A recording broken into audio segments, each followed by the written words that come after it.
So here we go, part 2. Time to take these strings off. That's how you begin it anyways. Put them in a holder somewhere so that you will not lose them. But I'm planning to replace the bridge pin anyway, so you don't need really to worry about this. So here I'm taking the saddle off slowly because I don't know what I could find inside. Put a label in front, of course, just to put it in the right place. There you go. As you can see, the LR bags under saddle pickup over there. This happened to have an ebony part that keeps it in place, so you don't want to lose them. So I'm just trying to put some steam on those pearl dots. So I know underneath there's a screw there somewhere, but I don't know if there's something that was holding this. But I was correct. I was trying to wiggle the screw underneath and found out that it did have a CA glue. So good thing I knew that there was CA glue underneath there, which is not really advisable because it cracks like glass. So put a little bit of solvent in this one here. And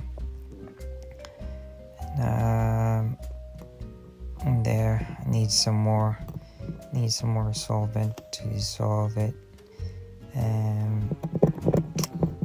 Yeah, it takes a while for it to dissolve. That's just how CA glue works.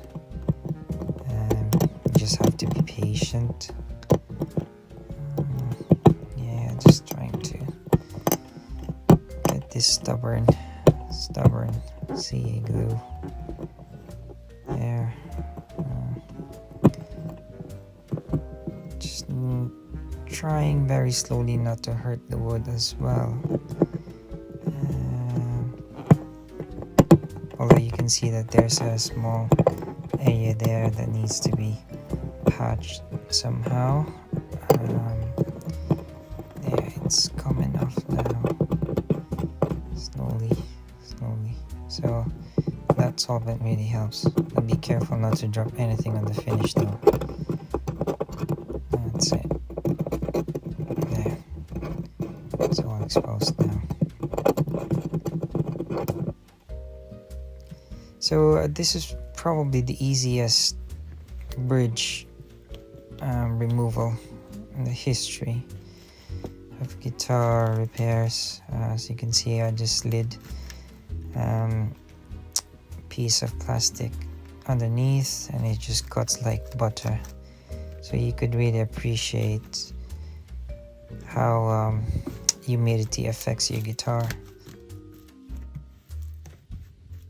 I mean, don't let your guitar dry out too much, because this is what will happen. Eventually, if we left this untouched, there would be a chance of that bridge flying off to someone's face.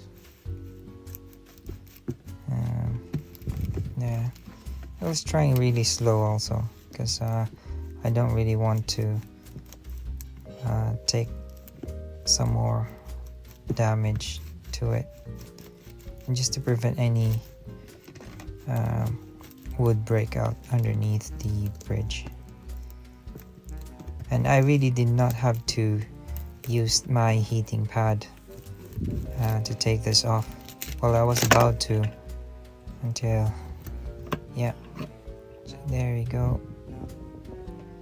So you can see I have to, well, quite decent amount of spruce there on top of the bridge, but I'm really happy with the result. There you go. So this is a note to all would-be guitar makers over there. As you can see, there's a lot of lacquer underneath that bridge, and that will cause the bridge to lift off at some point because there's no wood to wood contact. To be fair to Martin, they don't really do that. They score the bridge properly. So right here I'm just checking the crack beside the fingerboard. I was raising the fingerboard area quite a bit just to check how level it is when glued. So this solvent here is pretty nice. It will allow you to see the cracks underneath. You can see there in the mirror, and it will somehow clean the area as well. So I used a very thin filler gauge just to clean the area a little bit so that I can remove all the dirt and build up over time, and promote just good wood to wood contact. As you can see, I was also being careful not to take out any spruce or any wood. Yeah, there, looks pretty good.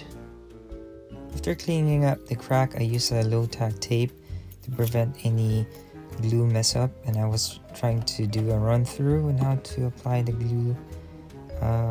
So practice makes perfect, that's what they say. I knew from the start that the top brace beside the popsicle brace was loose and it needed some gluing. What happened was, due to dryness and string tension, the fingerboard moved but did not take the spruce on the right side along with it because the brace underneath wasn't holding to that spruce anymore. And the crack probably started when the brace became loose. And that's what happens when there's not enough humidity on the guitar. That's pretty common, especially in dry countries, and on the winter as well. When you put the heating on and the air becomes so dry. Well, apart from glue failure as well.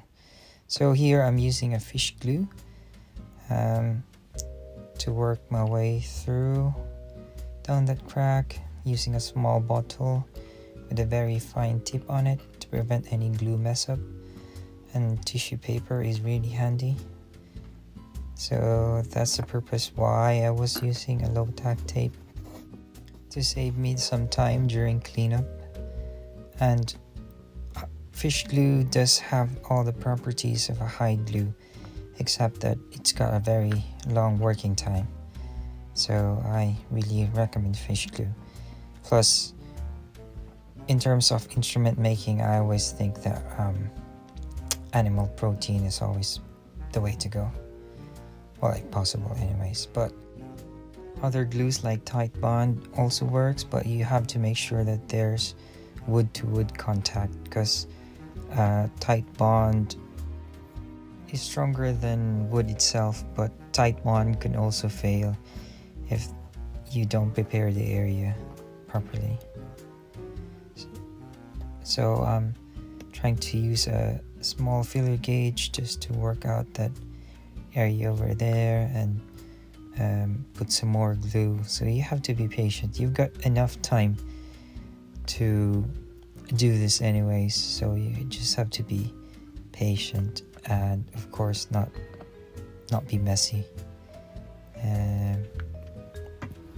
So this is the wonder of using fish glue. Anything that dries out you could also clean. I did fail to mention that I put warm water in that area as well. There you go. Yeah, time to remove the tape. Don't forget to remove the tape. Now I'm putting glue also to the crack on the side of the fingerboard there.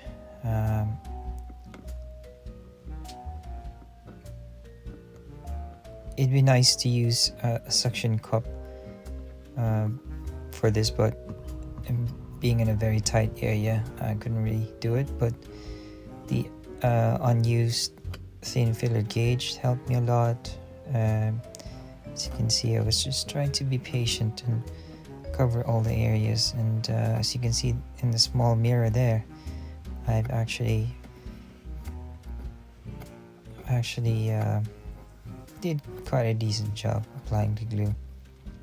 That popsicle brace actually was glued very well, and the crack did not run through past it, so I was quite happy. So all I need to do is just do a good job on gluing this area here. Yeah, so I was just trying to put more glue in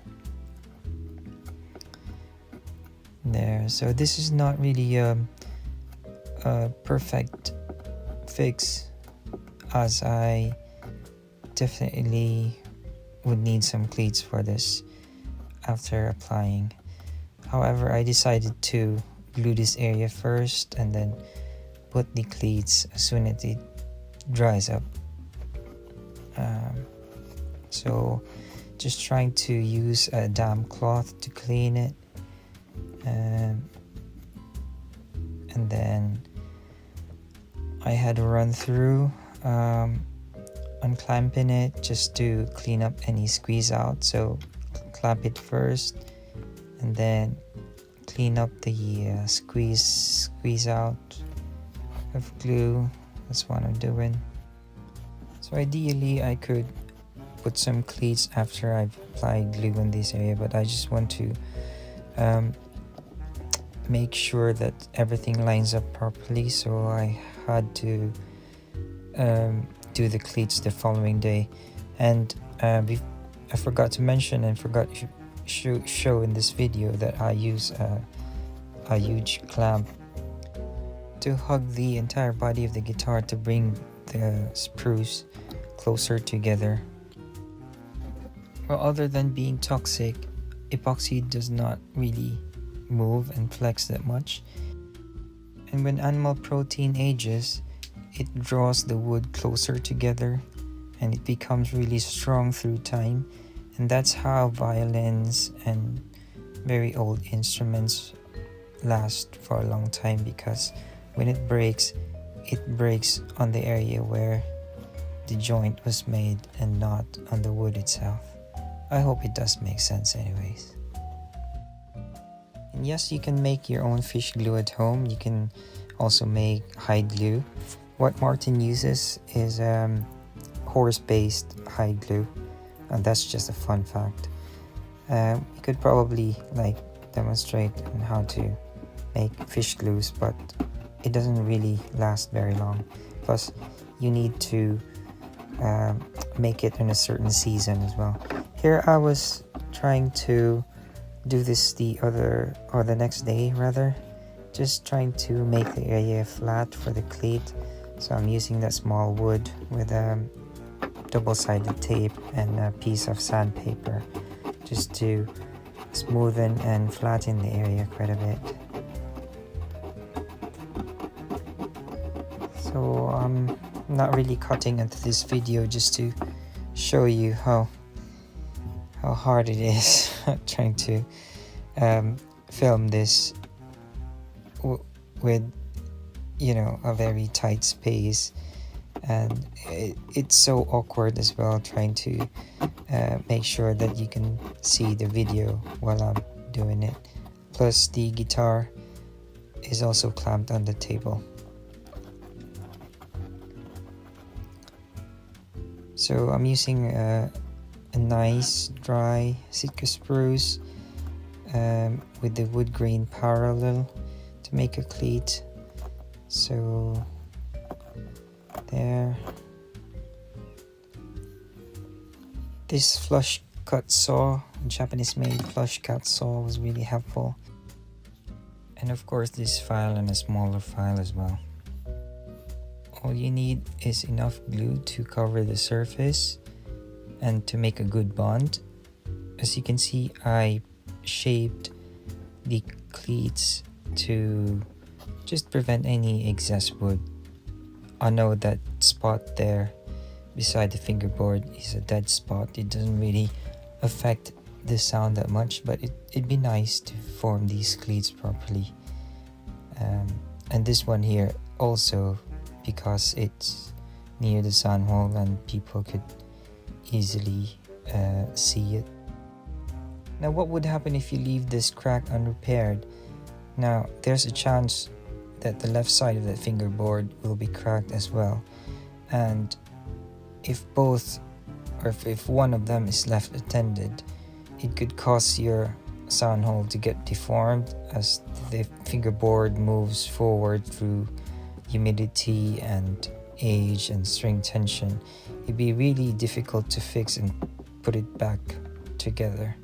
So early cure is actually necessary, because wood's got a memory. Sometimes it takes form through time, and it's difficult to put it back into its former shape. Now I'm using a big clamp after the small clamp. Again, it's quite hard to do this at the same time while you're doing video, but I was just trying to make sure that everything is properly viewed on your behalf, and it doesn't compromise the work as well. So I did eventually use a big clamp and a small clamp for this, small clamp for that sound hole. So part 3 would be fixing the belly bulge. It's quite difficult to get that fixed. I know people are using bridge doctors and people are using more expensive Thompson coils to and place that bridge back into place after scoring the area, and do a little bit of a fret cleanup, fingerboard cleanup, guitar cleanup, and sound check. Forgot to mention about the B string buzz that we need to address as well.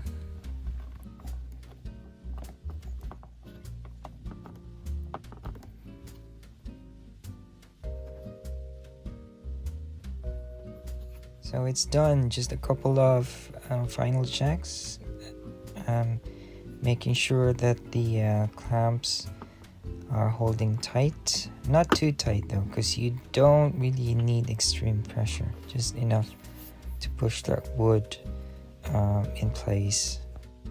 I shall see you in part 3. Thanks guys, thanks for taking time to view the video. I know I sound a bit dull and flat, but I'll see you around. Bye.